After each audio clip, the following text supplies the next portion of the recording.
It's strange. I went to school for journalism, but it wasn't broadcast journalism. It was print journalism, print and multimedia journalism, which, you know, I support, you know, the people that decide to tough it out and work in print journalism, but I kind of realized it wasn't maybe necessarily for me in the long term.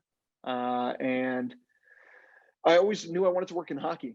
And for me, I think just gradually being at Emerson and being involved in some of the extracurriculars, I happened to dabble a little bit on the broadcast side of things. I anchored some of the student run, you know, sports TV shows for the local campus TV station.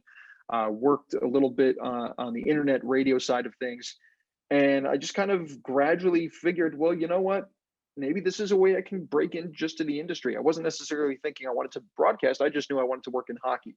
But having grown up kind of in an embarrassment of riches when it comes to hockey broadcasters, growing up in suburban New York, you've got the Rangers broadcaster, Sam Rosen, Joe Micheletti. And on the radio side, Kenny Albert in New Jersey. At the time, Doc Emmerich was still the TV play-by-play voice for the New Jersey Devils. You got Howie Rose taking care of the New York Islanders. You run the gamut of top-notch broadcasters there. Now, of course, Brendan Burke with the Islanders and with his national coverage as well. I mean, just consistently year in and year out, that market just always seems to attract top level talent.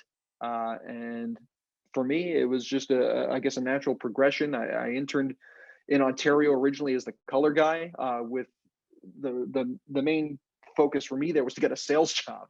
While Nathan Barnett, who was the play-by-play guy, was on the road, I'd be kind of setting up all of his sales leads for him so that once he's back in the office, he can start closing those leads. And I was hoping that that would kind of be my in. But as luck would have it, Nathan ended up leaving for a job in minor league baseball where his passions were more closely aligned at the time. So he had taken a job with, I believe, the Frisco Rough Riders, if memory serves correct.